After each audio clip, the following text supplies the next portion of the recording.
Hello guys, welcome to my channel. My name is Arjun S Pawar.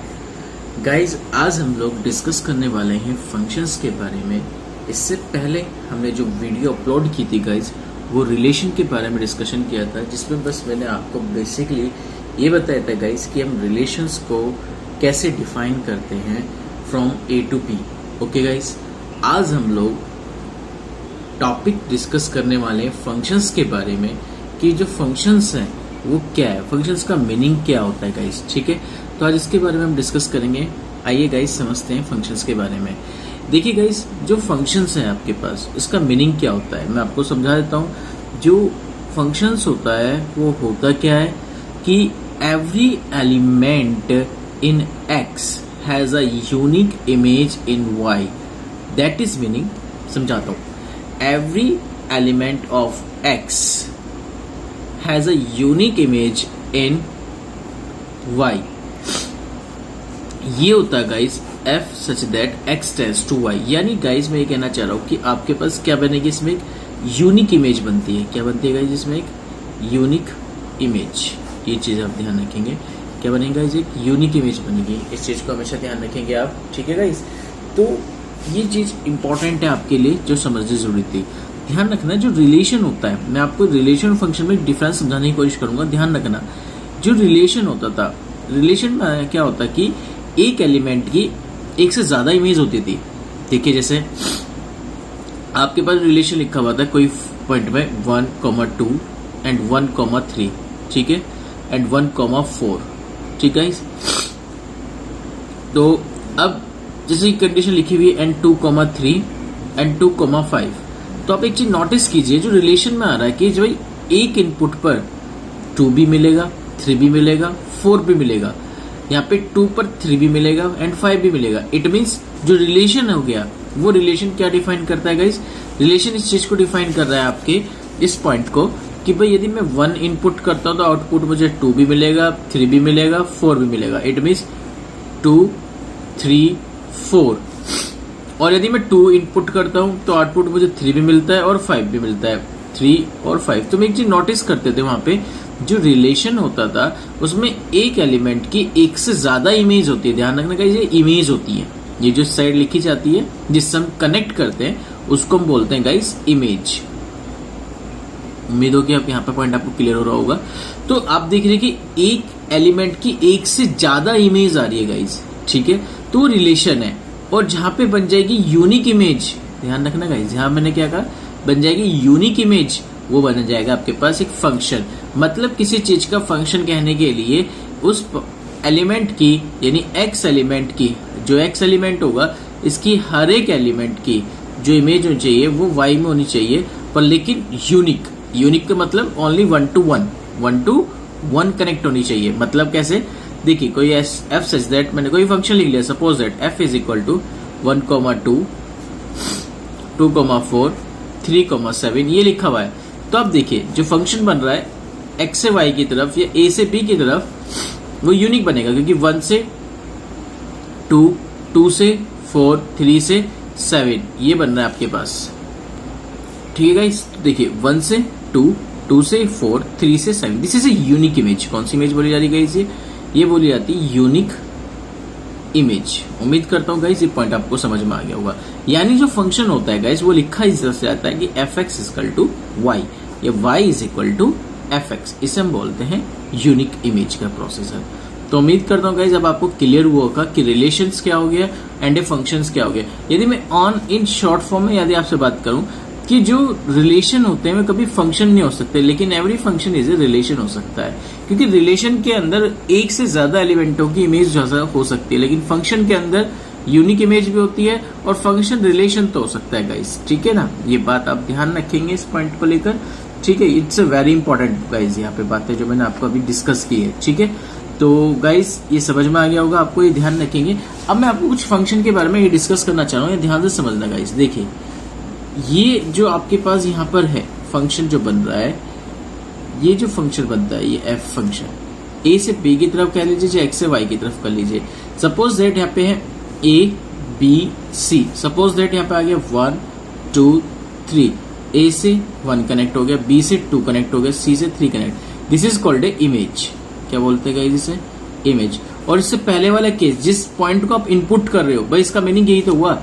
देखो समझो, मैंने क्या लिखा था, y equal to F X लिखा था। इसका मीनिंग क्या है कि x में a इनपुट करने पर आउटपुट 1 आता है। ध्यान रखना, ये इनपुट का पार्ट होता है और ये आउटपुट का पार्ट होता है। यानी ये क्या होता है आपके पास, इनपुट, और इस इनपुट को आप बोलते हैं गाइस प्री इमेज। ठीक है, ये प्री इमेज होती है। क्लियर होगी यहां तक बातें। तो यानी गाइस a की इमेज 1, b की इमेज 2, c की इमेज 3, और मैं कहूं कि 1 की प्री इमेज a, 2 की प्री इमेज b, 3 की प्री इमेज c होती है। क्लियर होगी गाइस यहां तक आपको ये बातें मेरी अब। ठीक है, तो जो इनपुट है वो प्री इमेज का काम करता है, जो आउटपुट है वो इमेज का काम करता है यहाँ पर। ठीक है ना। तो y equal to F X का मीनिंग ये होगी भाई, मैंने एफ एक्स के रिप्लेस पे a लिखने पर आउटपुट मुझे 1 मिलता है। इसका मीनिंग ये हो गया, एफ ए इक्वल टू 1। इसी तरह से एफ बी इक्वल टू 2, इसी टाइप से similarly F C equal to 3। ये है गाइस इनका मीनिंग। तो उम्मीद कर रहा हूँ गाइस फंक्शन के बारे में यहाँ तक आपको कुछ ना कुछ कहानी समझ में आ रही होगी। ओके, और समझिए गाइस इसका डोमेन, कोडोमेन और रेंज कैसे काउंट होती है। ध्यान रखिए गाइस, फंक्शन की डोमेन, रेंज एंड कोडोमेन, इन्हें फाइंड आउट करना भी सिखाऊंगा, लेकिन फिलहाल अभी एरो डायग्राम से कहानी को समझते रहेगा गाइस अपनी। ठीक है, ये जरूरी है आपके लिए समझना। देखिए गाइस, ये कोई आपके पास फंक्शन है एफ ए से बी की तरफ बनने वाला, या एक्स से वाई की तरफ, एज योर चॉइस। आपने यहाँ पे सपोज दैट, फिर से मैं बात करूंगा, ए बी सी, ये 1 2 3 4 5। ठीक है, ये बन गया आपके पास। बनेगा ए कनेक्ट हो रहा है 1 से, बी कनेक्टेड 2 से, सी कनेक्टेड 3 से। तो ध्यान रखना गाइस, ये वाला जो पार्ट होता है, इनपुट वाला पार्ट, हमेशा डोमेन का काम करता है। किसका काम करेगा गाइस, डोमेन का। और ये जो आउटपुट वाला पार्ट होता है वो हमेशा किसका काम करता है गाइस, कोडोमेन का। किसका काम करता है, कोडोमेन का। ठीक है गाइस, क्लियर होगी बात। लेकिन जितना इनपुट करके आउटपुट मिल रहा है भाई, ए इनपुट करा आउटपुट 1 मिल रहा है, बी इनपुट किया आउटपुट 2 मिल रहा है, सी इनपुट किया आउटपुट 3 मिल रहा है। जितना इनपुट करके आउटपुट मिलता है, ये वाला जो पार्ट आ जाता है, यही पार्ट आपको बोला जाता है गाइस रेंज का। क्या बोला जाएगा गाइस, ये रेंज, फंक्शन की रेंज बोली जाती है। इनपुट करके जितना आपको आउटपुट मिलता है वो सभी किसके अंदर काउंट होती हैं, रेंज के अंदर काउंट होती है। किसके अंदर काउंट होगी गाइस, वे रेंज। यानी इससे कंक्लूजन निकल गया गाइस कि जो रेंज होती है गाइस, वो is the subset of codomain होती है। समझ में आ गई बात। यानी रेंज सबसेट के इक्वल भी हो सकती, range is the subset of codomain, यानी रेंज कोडोमेन के इक्वल भी हो सकती है और उससे कम भी हो सकती है। यानी रेंज के अंदर वे सभी एलिमेंट हो सकते हैं जो कोडोमेन के अंदर है, लेकिन कोडोमेन में एक्स्ट्रा एलिमेंट भी हो सकते हैं। ठीक है ना, वे तो होंगे ही होंगे रेंज के अंदर जो कोडोमेन के अंदर है, और कोडोमेन के अंदर एक्स्ट्रा एलिमेंट भी होंगे। ठीक है ना, जरूरी नहीं कि एक्स्ट्रा भी, वे भी हो सकते हैं जो रेंज के अंदर है, यानी सेम भी हो सकते हैं, जरूरी नहीं है कोई कॉन्सेप्ट में। पॉइंट आई होप, मुझे लगता है कि अब आपको अच्छे समझ में आ गई होगी। ये डोमेन इनपुट वाला पार्ट होता है, आउटपुट वाला पार्ट, ये जो आउटपुट आता है वो रेंज होता है, और आउटपुट प्लस एक्स्ट्रा एलिमेंट्स को मिलाकर जो सेट तैयार होता है वो होता है कोडोमेन का। समझ में आ गई होगी बातें, आई होप आपको पूरी अच्छे से। तो ये डोमेन, रेंज और कोडोमेन ऑन फंक्शन, किस पे काम कर रहे हैं हम, ये फंक्शन पे काम कर रहे हैं। ये चीज जरूर ध्यान रखना आप, क्योंकि मैं फंक्शन की पढ़ा रहा, मैंने रिलेशन में समझाया था कुछ और, क्योंकि वहां मैंने बताया था है तो वही केस, लेकिन रिलेशन को पढ़ने का तरीका थोड़ा अलग हो जाता है वहां पे। ठीक है ना, क्योंकि रिलेशन का फर्स्ट एलिमेंट वहां पे डोमेन, सेकेंड एलिमेंट रेंज, और जो बी सेट बनता था, यानी जिससे वो फंक्शन बन रहा था, जिस पर, ठीक है ना, फ्रॉम ए टू बी या बी टू सी, जिस पे बनता है, ठीक है ना, तो जिस पे बनता था उस फंक्शन को, सॉरी उस सेट को आप पूरा का पूरा कोडोमेन काउंट होता है। यहाँ पे भी वही डेफिनेशन, जो इनपुट वाला पार्ट है, बस इसमें थोड़ा सा डेफिनेशन में बस ये चेंजेस हुआ। जो इनपुट वाला पार्ट है, this is called a domain, input करके जो आउटपुट मिल रहा है, this is called a range, and extra element, output plus extra element मिलाकर क्या बनाते हैं, कोडोमेन। ओके, जरूरी नहीं कि एक्स्ट्रा एलिमेंट हो, रेंज वाले एलिमेंट भी कोडोमेन बोले जाएंगे, ध्यान रखना है गाइस यहाँ पे। तो ये है फंक्शन के बारे में बातें। अब वेरियस टाइप के फंक्शंस होते हैं, किस किस टाइप के फंक्शन है गाइस, आइए वो समझते हैं और डिस्कस करते हैं फंक्शंस के बारे में। Let's see guys. देखिए गाइस, आपके पास सम स्टैंडर्ड रियल फंक्शंस हैं।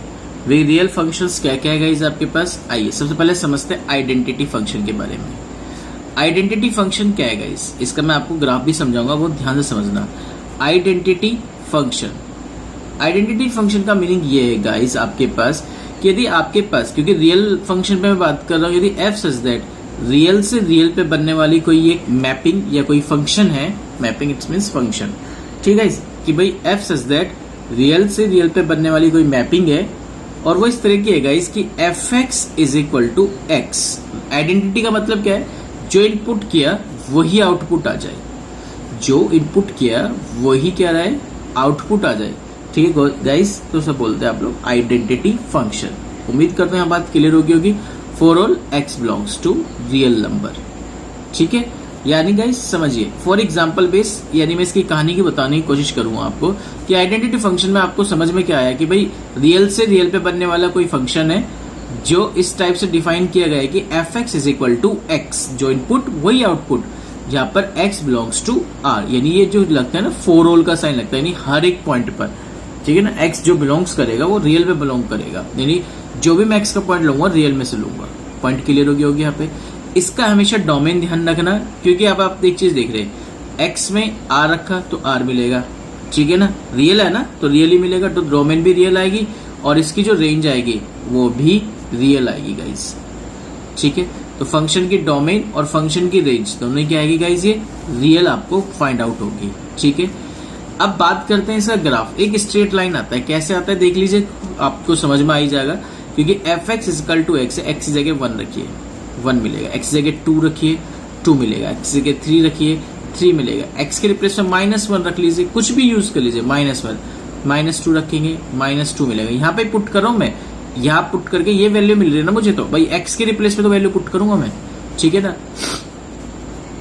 -3 रखिए तो -3 मिल गया। अब इसे ग्राफ पे ड्रॉ करके देखिए, ग्राफ पे ड्रॉ करेंगे तो अब क्या मिलेगा भाई? ये 1 है 2 है 1 2, ये 3 है गाइस आपके पास। इस साइड -1 हो गया, -2 हो गया, -3 हो गया। अब देखिए जब आपने 1 इनपुट किया, आउटपुट भी कितना मिल रहा है आपको? 1 मिल रहा है गाइस, तो ये रहा 1। जब आपने आउटपुट इनपुट 2 किया तो आउटपुट 2 मिला आपको, जब 3 किया तो आउटपुट 3 मिला गाइस। इसी तरह से जब आपने इनपुट -1 किया तो आउटपुट -1, -2 किया आउटपुट -2, इनपुट 3 किया आउटपुट -3। तो देखिए इससे क्या बन गया आपके पास? एक स्ट्रेट लाइन बन जाएगी गाइस इस तरह से, ठीक है ना। तो उम्मीद करता हूँ गाइस ये पॉइंट आपका बच्चे समझ में आ गया होगा इस फंक्शंस के बारे में कहानी, ठीक है ना। तो ये था पहला फंक्शन आपके पास जिसको हमने डिस्कस किया है, वो है आइडेंटिटी फंक्शन के बारे में डिस्कशन, ठीक है गाइस। आइए अब समझते हैं एक नेक्स्ट फंक्शन के बारे में जिससे हम बोलने वाले कांस्टेंट फंक्शन, दिस इज दबंग फंक्शन। कांस्टेंट फंक्शन का मतलब क्या है कि कुछ भी हो जाए, धरती आसमान अलग हो जाए, चाहे सेम हो जाए, कैसे ही हो जाए, ठीक है ना, इस पर कोई फर्क पड़ने वाला नहीं है। कांस्टेंट फंक्शन क्या होता है गाइस? कांस्टेंट फंक्शंस इसको बोलते हैं गाइस हम लोग कि कोई एफ सच दैट रियल से रियल पे बनने वाली कोई मैपिंग है जो इस टाइप है कि F X is equal to K, where for all, क्योंकि X belongs to real number, ठीक है ना। तो ये कहना क्या चाह रहा है समझिए, इसका मतलब क्या है कि आप इनपुट कुछ भी कीजिए यहाँ पे 1 2 3 4 5, वो एक वैल्यू क्या हो जाएगी? फिक्स्ड रहेगी, ये इस पे कोई फर्क नहीं पड़ने वाला। क्यों? क्योंकि यही तो एक्स है, यहाँ थोड़ी एक्स है भाई, जो तुम यहाँ पुट करोगे वहां तुम्हें यहाँ थोड़ी मिल जाएगा, ऐसा थोड़ी है। ये कह रहा है कि यहाँ इनपुट तुम 1 करोगे तो जो आउटपुट लिखा हुआ है वो फिक्स ही है, चाहे इनपुट 1 2 3 4 5 6 7 कर लो, जो यहाँ वैल्यू लिखी होगी वो क्या होगी? Fix. This is called a constant function. मतलब कैसे? आइए मैं समझाता हूँ। उससे पहले मैं आपको इसकी बता देता हूँ, क्योंकि डोमेन के बारे में बात चल रही है, तो डोमेन क्या होगा गाइस इस फंक्शन का?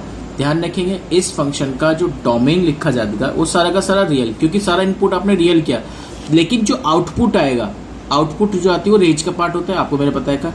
आउटपुट तो यही रहने वाला, आउटपुट तो चेंज नहीं होने वाला, तो आउटपुट कांस्टेंट क्वांटिटी ही रहने वाली, यानी के ही रहने वाली है। समझ में आ गई होगी गाइस आपको बातें, क्योंकि आउटपुट थोड़ी चेंज हो रहा है, आउटपुट सब वही आएगा, फिक्स ही रहे, यानी फिक्स का मतलब कांस्टेंट क्वांटिटी जो है, रेंज है बस उसकी, ठीक है ना। यदि बेसिकली डोमेन और उसके रेंज की डेफिनेशन बताऊं तो डोमेन मतलब होता है कि मेरा फंक्शन किस पॉइंट पर एग्जिस्ट कर रहा है, ठीक है, मेरा फंक्शन किस पॉइंट पर एग्जिस्ट करेगा। फंक्शन को वेल डिफाइन वाली सिचुएशन में कौन बना रहा है? This is a domain. Range क्या होती है? लिमिट होती है। लेकिन ये भी फंक्शन को क्या बनानी चाहिए गाइस? किन पॉइंटों पर एग्जिस्ट करेगी और साथ में लिमिट। ध्यान रखना, रेंज क्या होती है? किसी चीज की लिमिट होती है। एंड और दूसरा पॉइंट क्या होता है? मेरे उस फंक्शन को एग्जिस्ट भी करनी चाहिए। क्या करनी चाहिए? एग्जिस्ट। मेरा फंक्शन एग्जिस्ट भी होना चाहिए। ऐसी वैल्यू जिसकी हम लिमिट तो लेंगे, लिमिट का मतलब है एक कंडीशन होगी, एक सीमा होगी कि यहां से हम काम कर सकते, इससे ज्यादा काम नहीं कर सकते, ठीक है ना। लेकिन वो वैल्यू क्या होनी चाहिए? उस फंक्शन को क्या करनी चाहिए? एग्जिस्ट भी करनी चाहिए। ऐसे नहीं कि नॉन एग्जिस्ट वाला कंसेप्ट आ जाए, डज नॉट एग्जिस्ट वाले में केस में हम काम करें, ऐसे नहीं गाइस, ठीक है ना।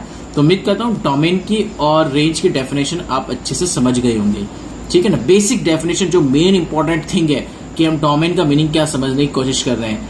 मैं एक पर्टिकुलर केस में नहीं कह रहा हूं कि भाई मैं उस पर आपको लेके चलूंगी रिलेशन एंड फंक्शन पे, नहीं। मैं डोमेन की डेफिनेशन आपको ये डिफाइन करना चाह रहा हूं कि मेरी कंडीशन जो भी है वो विल बी एग्जिस्ट होनी चाहिए डोमेन के केस में। और रेंज के केस में आपको पता है गाइस क्या होना चाहिए केस आपके पास।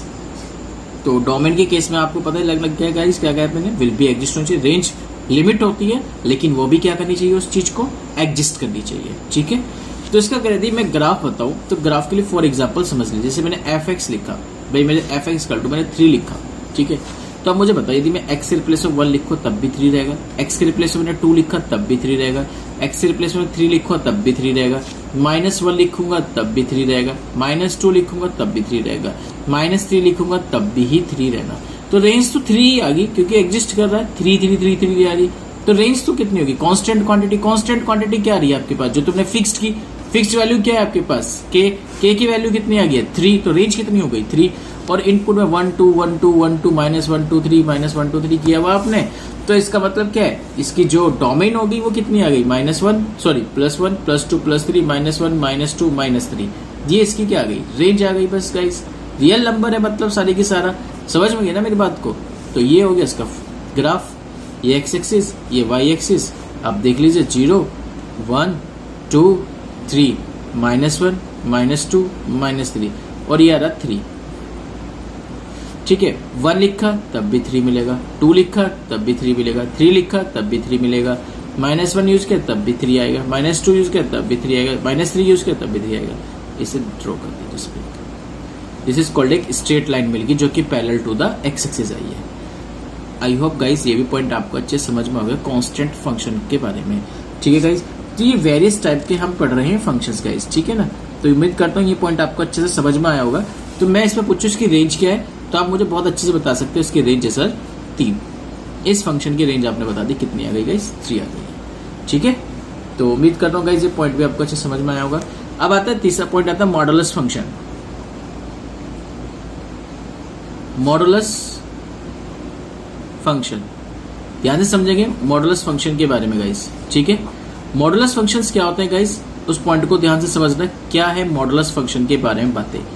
देखिए गाइस मॉडुलस फंक्शन में आप लोगों को कैसे डिफाइन होता है? वही सब सेम कंडीशन कि रियल से रियल पे बनने वाली कोई मैपिंग होती है मॉडुलस फंक्शन की, लेकिन वो कैसे होती है वो चीज को समझिए।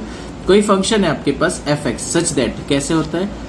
मोड ऑफ एक्स के इक्वल होता है। किसके इक्वल होता है गाइस? वो मोड ऑफ एक्स। और मोड ऑफ एक्स की वैल्यू क्या होती है? यानी मोड में 2 वैल्यू काउंट होती है, एक पॉजिटिव और एक नेगेटिव।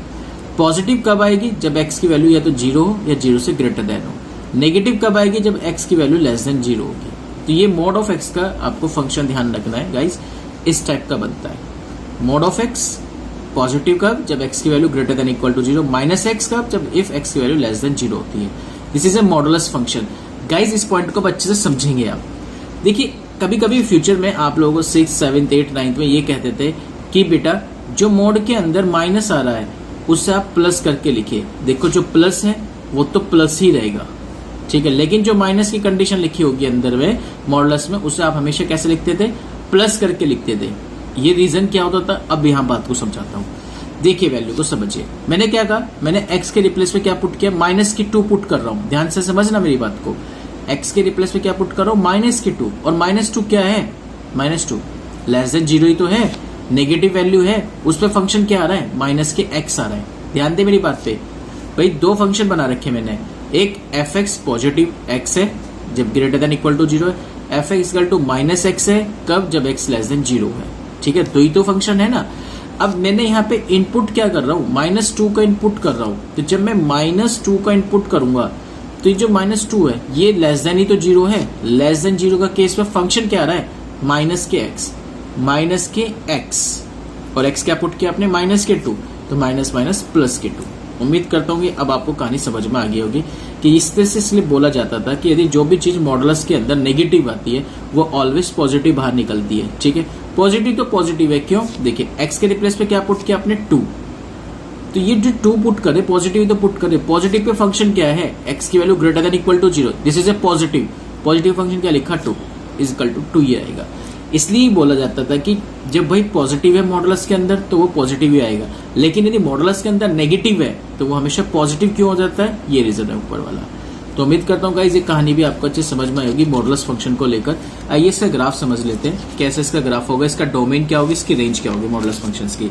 देखिए गाइस, आप यदि मैं बात करूं मॉडुलस फंक्शन को लेकर तो इसका जो डोमेन होता है गाइस, इंपॉर्टेंट है गाइस, फंक्शन का डोमेन सारा का सारा रियल पार्ट होगा, लेकिन जो रेंज होती है, ध्यान देना, रेंज होती है गाइस 0 से इन्फिनिटी तक की। कितनी होती है गाइस, 0 से इन्फिनिटी तक। 0 पे क्लोज इंटरवल, इन्फिनिटी पे ओपन इंटरवल, क्योंकि इन्फिनिटी पे हमेशा ओपन रहता है। 0 से इन्फिनिटी की तरफ होती है इसके मॉडुलस फंक्शन की। क्यों होती है आप समझिए, इसका ग्राफ ऐसा बनता है गाइस, मोड ऑफ एक्स का, ये x है, ये y है, ये x डैश है और ये y डैश है। आपके पास दो फंक्शन बन के आए इसके, एक तो बन के आया y इक्वल टू, क्योंकि ध्यान से समझना, f(x) था जिसमें वैल्यू बनी एक पॉजिटिव x, और एक y इक्वल टू f(x) आपने रखा था वहां पे, एक बन गया -kx, क्योंकि दो थे, एक पॉजिटिव और एक नेगेटिव। ये आपको मैं 10th जब आप चैप्टर पढ़ेंगे स्ट्रेट लाइन का उसमें भी समझाऊंगा। ये जो इक्वेशन आती है y इक्वल टू x और y इक्वल टू -x, ये इक्वेशन होती है ओरिजिन से पासिंग थ्रू होने वाली। कौन सी इक्वेशन होती है गाइस, ये ओरिजिन से पासिंग थ्रू। किससे पासिंग थ्रू होती है, ओरिजिन से। यानी जो मोड ऑफ एक्स का ग्राफ बनेगा वो हमेशा 0 से टर्न कर जाएगा, यहां से ऐसे और इधर से ऐसे हो जाएगा। तो ये वाला जो फंक्शन हो जाता है पॉजिटिव और ये वाला जो फंक्शन हो जाएगा वो हो जाता है नेगेटिव। ठीक होगी बात यहाँ तक। तो ये मोड ऑफ एक्स की कहानी है। किसकी कहानी गाइस, ये मोड एक्स। तो देखो 0 ही क्यों ही, क्योंकि 0 से टर्न कर रहा है मेरा ग्राफ। कहां से टर्न कर रहा है, 0 से। 0 से इधर चला गया, 0 से इधर। तो रेंज इसकी कहां से कहां तक होगी, 0 से पॉजिटिव इन्फिनिटी तक रेंज यही होती है इसकी, क्योंकि ग्राफ यहां से स्टार्ट होके आया और यहां से टर्न हो गए थे। तो जिस पॉइंट से टर्न हो जाएगा राइट हैंड की तरफ, ठीक है ना, वो इसकी क्या होगी गाइस, रेंज हो गई। तो रेंज कितनी होगी, 0 से इन्फिनिटी, और डोमेन कितना होगा, सारा का सारा रियल पार्ट। उम्मीद करता हूँ गाइस आपको एक समझ में आया होगा। यदि मैं बताऊँ भाई मुझे मोड ऑफ x-2 का ग्राफ कैसे बनाएंगे, मोड ऑफ x-2 का ग्राफ कैसे बनेगा गाइस, मोड ऑफ x-2 का ग्राफ बहुत सिंपल है। देखो ग्राफ बनाने का तरीका सीखो, कैसे बना रहा हूं। तुमने वो बात समझी नहीं मेरी, वहां पर ध्यान से, ध्यान और कहीं होगा आपका। मैं समझाता हूँ, हमेशा ध्यान रखना, टर्निंग पॉइंट निकालते हैं मोड के ग्राफ में, हमेशा टर्निंग पॉइंट निकाला जाता है। टर्निंग पॉइंट कैसे निकालते हैं वो समझाता हूँ। जो भी मोड के अंदर वैल्यू होगी उसे हमेशा 0 के इक्वल रखना, उसे हमेशा किसके इक्वल रखना, 0 के इक्वल। तो हमेशा टर्निंग पॉइंट निकलता है। क्या निकल जाता है उस फंक्शन का, टर्निंग। यानी टर्न कहां से करने वाला है, 2 पे टर्न करने वाला है मेरा ग्राफ। यदि मुझे मोड x-2 का ग्राफ चाहिए ना, तो मुझे पता लगेगा कि जो मेरा ग्राफ है किस पे टर्न करने वाला, 2 पे टर्न करने वाला। कैसे टर्न करेगा समझो मेरी बात को। ये x हो गया, ये y हो गया, ये x डैश और ये y डैश हो गया, ये 0, ये 1 और ये 2। ठीक है, अब देखिए ये -1 -2 तक कुछ भी हो, मेरा ग्राफ 2 से टर्न करेगा ना, तो इसका मतलब है मैं यहां तक जाऊंगा 2 तक, और फिर 2 से क्या कर जाऊंगा, टर्न कर जाऊंगा। यानी जो इस तरह का हिस्सा है, ये वाला पूरा पार्ट जो है इस साइड वाला, ये सारा का सारा पार्ट नेगेटिव होगा, और जो इधर की तरफ टर्न कर गया ये सारा का सारा पार्ट पॉजिटिव होगा मेरा। समझ में आ गई बात, नहीं आ गई। यानी ये वैल्यू जो मेरी होगी y इक्वल टू वो x+2 होगी, लेकिन जो मेरी ये वाली वैल्यू होगी y इक्वल टू माइनस बाहर लगा दीजिए, -x+2 होगी। ठीक है ना, क्योंकि दो वैल्यू होती है ना, एक पॉजिटिव और एक पूरी की पूरी नेगेटिव। ठीक होगी बात। तो यहां तक का हिस्सा सारा नेगेटिव आएगा, यानी 0 से 2 से पहले तक का हिस्सा सारा नेगेटिव होगा, ये वाला पार्ट पूरा नेगेटिव। समझ में आ गई होगी बात। और यहां से सारा का हिस्सा सारा का बात का सब पॉजिटिव होगा। तो उम्मीद करता हूँ गाइस आपको ये कहानी समझ में आई होगी कि मोड के ग्राफ हम कैसे बनाते हैं और मॉडुलस की वैल्यू पॉजिटिव कैसे हुई है, कैसे टर्न करता है ग्राफ। उम्मीद करता हूँ कहानी समझ में आ गई। तो गाइस आज हमने वेरियस में से जो वेरियस हमारे फंक्शंस थे, उस सम स्टैंडर्ड फंक्शन में से 3 स्टैंडर्ड के फंक्शन हमने आज डिस्कस किए। बाकी जो स्टैंडर्ड फंक्शंस के डिस्कशन है वो मैं नेक्स्ट वीडियो में लेके आऊंगा गाइस। ठीक है, तो आज के लिए तो इतना ही guys. Thank you so much guys. तो इन फंक्शंस में से यदि कोई प्रॉब्लम्स है आप तो मुझसे आप डिस्कस कर सकते हैं कमेंट बॉक्स में। Okay guys, thank you so much guys, thank you.